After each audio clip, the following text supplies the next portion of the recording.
Voyons dans un grand 2 le contenu du contrat de travail qui va nous retenir un bon moment. En effet, le contrat de travail doit comporter des clauses et il est d'usage de distinguer les clauses obligatoires des clauses facultatives du contrat de travail. Grand A, les clauses obligatoires. Je ne vais pas m'attarder sur ce point, puisque, vous l'aurez bien compris, les clauses obligatoires sont celles qui sont prévues par la directive du 14 octobre 1991 et que nous reprenons, nous, dans le bulletin de paie et également dans la déclaration préalable à l'embauche. Identité des parties, lieu de travail, titre, grade, qualité, durée du congé payé, durée des délais de préavis, convention collective, etc., etc. C'est le socle contractuel, indispensable à la relation de travail et obligatoire pour l'employeur. Cela permet, je le répète, au salarié d'avoir des informations sur sa relation de travail et, en cas de contestation de l'une de ces mentions, il pourra se servir de cet écrit devant le juge. Toutefois, parmi ces clauses obligatoires, certaines ont une certaine valeur. Nous en reparlerons, cela fera l'objet d'un chapitre, et d'une section dans ce chapitre. 3 clauses ont une importance en raison de ce que cela va impliquer pour le salarié. Il s'agit de la rémunération, de la durée du travail et de la qualification. Cela nous emmènera vers des propos très intéressants relatifs à la modification du contrat de travail. Nous verrons aussi le lieu de travail à ce moment-là, mais vous verrez que ce n'est pas un élément aussi important. Enfin, pour achever ce modeste grand A sur les clauses obligatoires, il y a des clauses qui sont interdites. Par exemple, les clauses compromissoires ou les clauses attributives de juridiction. Parce que le Conseil des prud'hommes a une compétence d'ordre public.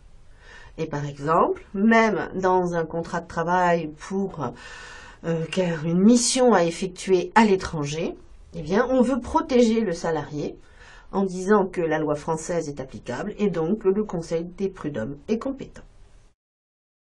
La question des clauses facultatives est encore plus complexe. Grand B, les clauses facultatives. Ces clauses, je les appelle en général des clauses dangereuses.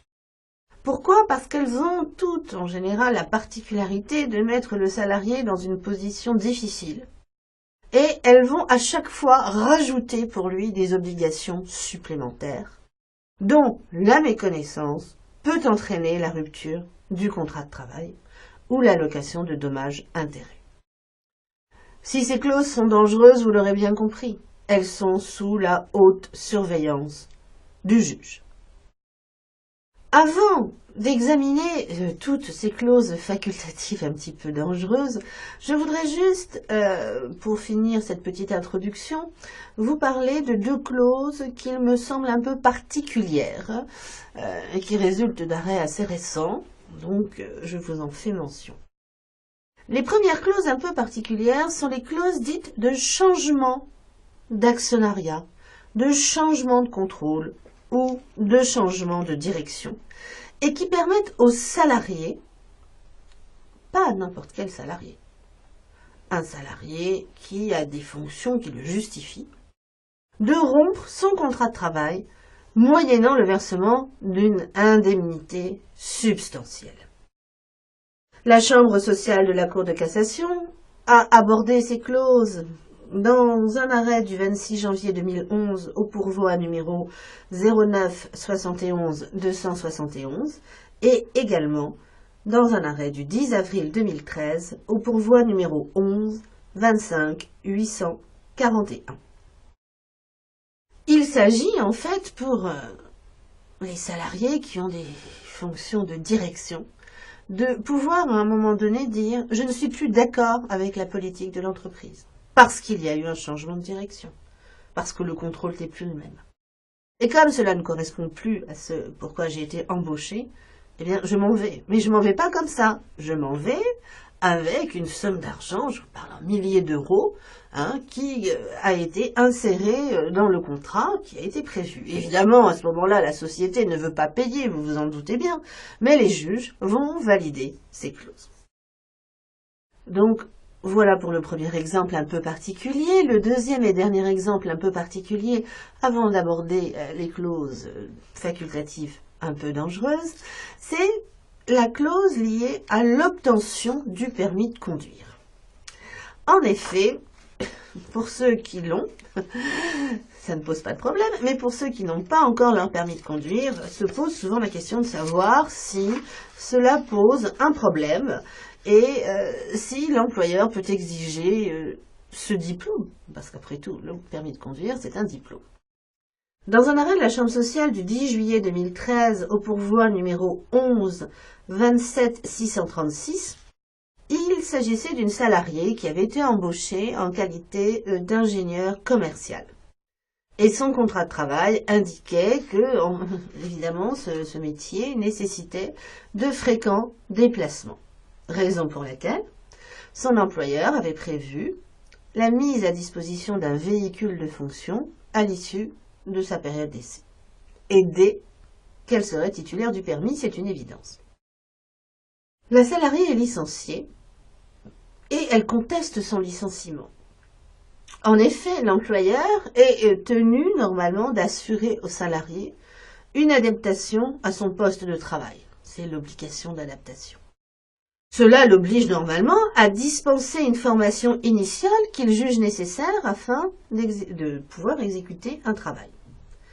Mais il peut en être convenu différemment lors de la formation du contrat.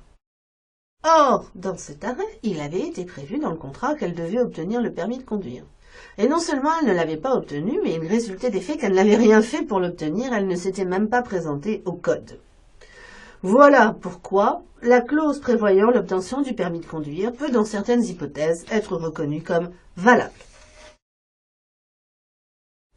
J'en ai fini avec ces petites particularités, ces clauses particulières, et comme promis, nous allons donc aborder maintenant les clauses facultatives. Je vous propose un petit plan sous forme de progression chronologique, c'est-à-dire du début de la relation de travail à la fin de la relation de travail. Petit 1, au début de la relation de travail, la clause que je vais étudier avec vous s'intitule « La période d'essai ». C'est un moment difficile parce que, bien que l'employeur a fait son choix et a embauché le salarié, la relation de travail n'est pas pour autant définitive.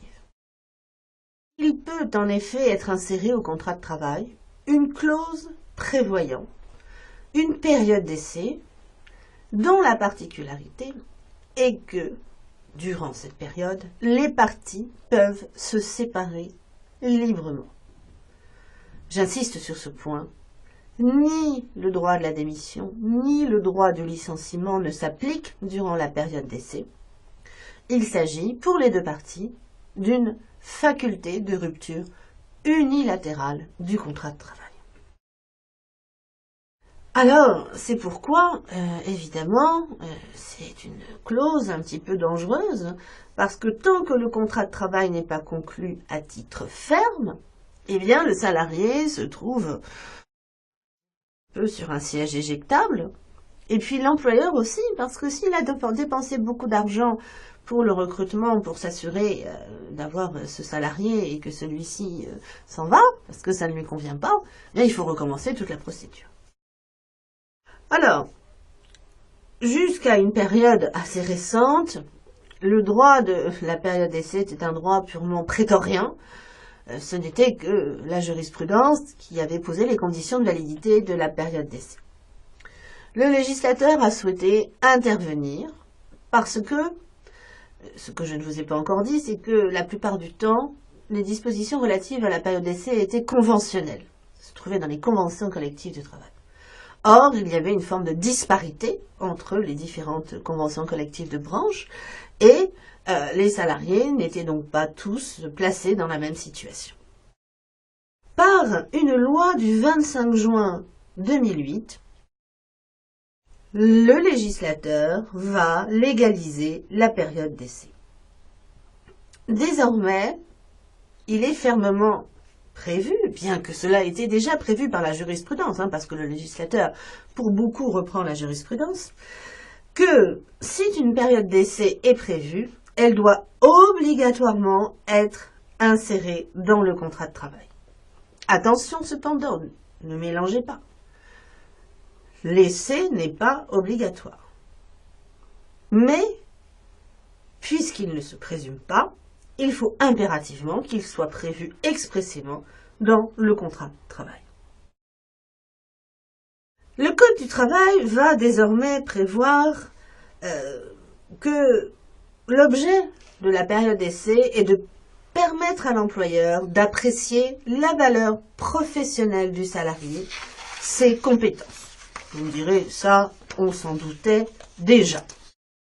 Mais là où les choses deviennent un peu plus intéressantes, c'est que là où il y avait le plus de disparités, c'était sur les durées maximales de période d'essai. En effet, il était d'usage de dire que, par exemple, pour les ouvriers, c'était 1 mois, pour les employés techniciens, c'était 2, et pour les cadres, 3. Voilà, on considérait que tout le monde devait être régi comme ça. Or, la loi du 25 juin 2008 va prévoir des durées maximales différentes. Il est ainsi prévu que pour les ouvriers et employés, la période sera de 2 mois. Pour les agents de maîtrise et techniciens, elle sera de 3 mois. Et pour les cadres, de 4 mois. La période d'essai peut être renouvelée, à condition que le contrat de travail le stipule expressément et qu'un accord de branche étendu le prévoit également. Vous savez compter. Si une période initiale pour un cadre est de 4 mois, si je la renouvelle, ça fait 8. Ce qui veut dire que pendant 8 mois, eh bien, vous êtes dans l'incertitude. Impossible d'obtenir un prêt bancaire. Impossible peut-être aussi d'acheter un appartement, de louer. Alors, il faut comprendre que durant cette période, la Cour de cassation va essayer de protéger le salarié. Indépendamment de tout cela, la durée de la période d'essai a fait l'objet d'un contentieux intéressant puisqu'il va introduire une compatibilité d'une convention OIT avec le droit français. La convention OIT dont il est question est la convention numéro 158 relative à la procédure de licenciement qui prévoit, je vous le fais en résumé, qui prévoit la chose suivante: quand on licencie quelqu'un, il faut une procédure de licenciement, sauf durant la période d'essai, ce que je vous ai dit. Le licenciement ne s'applique pas. Ce qui veut dire que l'OIT précise, durant la période d'essai, bien que la procédure de licenciement ne s'applique pas, il faut tout au moins que l'essai soit raisonnable. Qu'est-ce qu'une durée raisonnable? Personnellement, je ne sais pas, et d'ailleurs les juges n'ont pas l'air de le savoir beaucoup plus. Il n'en demeure pas moins que cela a posé un problème en droit français. En effet, la loi du 25 juin 2008 prévoit que des accords de branche antérieurs peuvent rester applicables même s'ils fixent des durées de période d'essai plus longues. Parce qu'on n'a pas voulu remettre en cause tout le socle conventionnel. Ce qui veut dire qu'il peut y avoir des conventions collectives applicables en France et qui prévoient par exemple une durée de période d'essai de 5 mois. Dans un arrêt du 11 janvier 2012 au pourvoi numéro 10-17-945, la question s'est justement posée à propos d'une période d'essai conventionnelle qui prévoyait une durée initiale de 6 mois renouvelable une fois. Là encore, vous savez calculer, 12 mois, est-ce raisonnable au regard de la convention OIT numéro 158? La Cour de cassation répond par la négative. Nous avons donc 2 jalons. 8 mois, c'est possible puisque c'est prévu par la loi française. 12 mois, c'est trop, au regard de la convention numéro 158, ce qui laisse une marge de manœuvre entre 8 mois et 12 mois. Est-ce que, par exemple, une période d'essai de 5 mois renouvelable une fois serait acceptée? Je ne sais pas. Un autre point concernant la période d'essai est intéressant à étudier. Il s'agit de la distinction de la période d'essai et de la période probatoire. Cela n'a plus rien à voir avec la loi du 25 juin 2008, puisque cela résulte essentiellement de la jurisprudence. Imaginez un salarié. On va l'appeler Monsieur Jean. Monsieur Jean est embauché. Il a une période d'essai de 3 mois renouvelable une fois, 6 mois, c'est parfait. Parce qu'on est évidemment avant la loi du 25 juin 2008. Mais si vous voulez qu'on se place après la loi du 25 juin 2008, nous allons dire qu'il a une période d'essai de 4 mois renouvelable une fois, 8 mois. Au terme, on dit que le contrat est conclu à titre ferme. Il travaille pendant quelques mois et là, son employeur vient lui dire « Ah, monsieur Jean, je suis excessivement content de ce que vous faites, vraiment, c'est parfait. D'ailleurs, je suis tellement content que je vais vous proposer un nouveau travail, mieux rémunéré, une promotion en quelque sorte. Mais je reste un peu dubitatif parce que je ne suis pas certain qu'à ce nouveau poste, vous serez compétent. Alors voilà, je vous propose pas, hein, je vous impose, mais je vous informe que je vais vous insérer dans votre contrat de travail une nouvelle période d'essai de 4 mois renouvelable une fois, donc de 8 mois, afin de savoir si vous allez pouvoir travailler efficacement.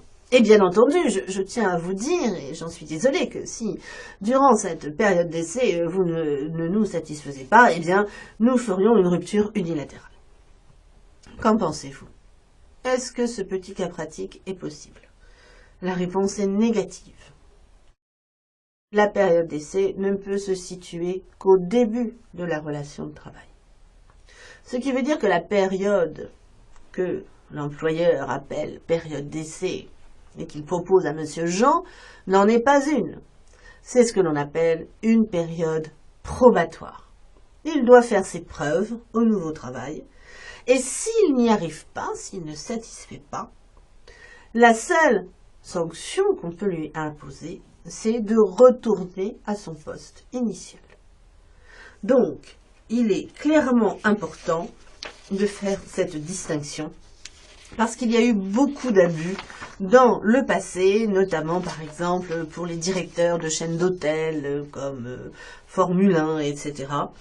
Et donc par un arrêt du 30 mars 2005, la Chambre sociale de la Cour de cassation a désormais fixé la différence entre la période probatoire et la période d'essai. Le pourvoi est le pourvoi numéro 03 41 787. Alors, si la période d'essai se situe au début de la relation de travail, d'autres clauses facultatives vont, elles, prendre place lors de l'exécution du travail. Petit 2, durant l'exécution du travail. Il y a 3 clauses, peut-être 4, je ne sais pas, tout dépend. 3 clauses, je pense, dont je vais vous parler et qui prennent effet durant l'exécution du contrat de travail. La première clause, alors je vous propose un petit A, c'est la délégation de pouvoir. La délégation de pouvoir est fréquente en matière d'hygiène et de sécurité au sein de l'entreprise. Il s'agit de permettre à l'employeur, au supérieur hiérarchique, de s'exonérer de sa responsabilité en matière d'hygiène et de sécurité en déléguant ses pouvoirs à un préposé. Imaginez sur un chantier, un match de foot à 16 heures, Le chef de chantier dit « Oh là, monsieur Jean, bon, bah là, je dois m'en aller parce que je dois aller chercher mon fils à l'école, mais je te confie le chantier. » Et là, pouf, quelqu'un tombe et se blesse grièvement. Monsieur Jean est-il responsable ou est-ce le chef de chantier? Eh bien, le législateur n'est pas intervenu, c'est donc la jurisprudence qui a posé les conditions de validité de la délégation de pouvoir.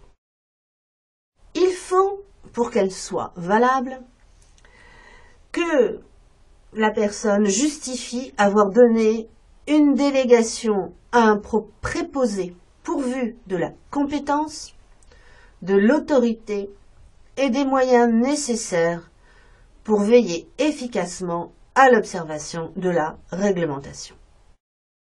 Aucune forme particulière n'est exigée, c'est-à-dire que le chef de chantier, il ne va pas rédiger une lettre avant de partir, pas obligatoire, mais en tout cas, il faut que la délégation soit certaine, sans ambiguïté, et que le préposé puisse se faire obéir, donner des ordres pour éviter tout danger. La délégation de pouvoir ayant été vue, voyons dans un petit b la clause d'objectif et l'insuffisance de résultat.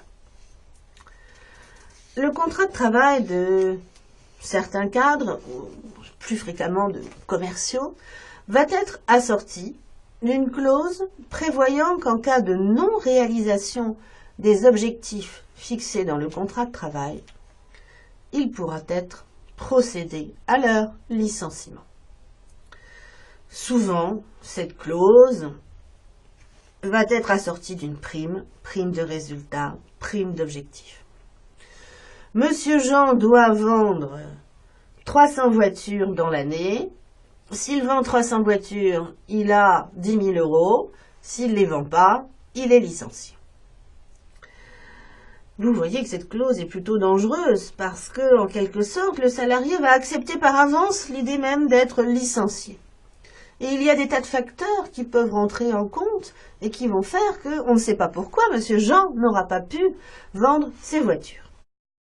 C'est pourquoi la Cour de cassation a décidé que les employeurs ne peuvent pas licencier quelqu'un en disant tout simplement qu'il y a une insuffisance professionnelle, une insuffisance de résultats.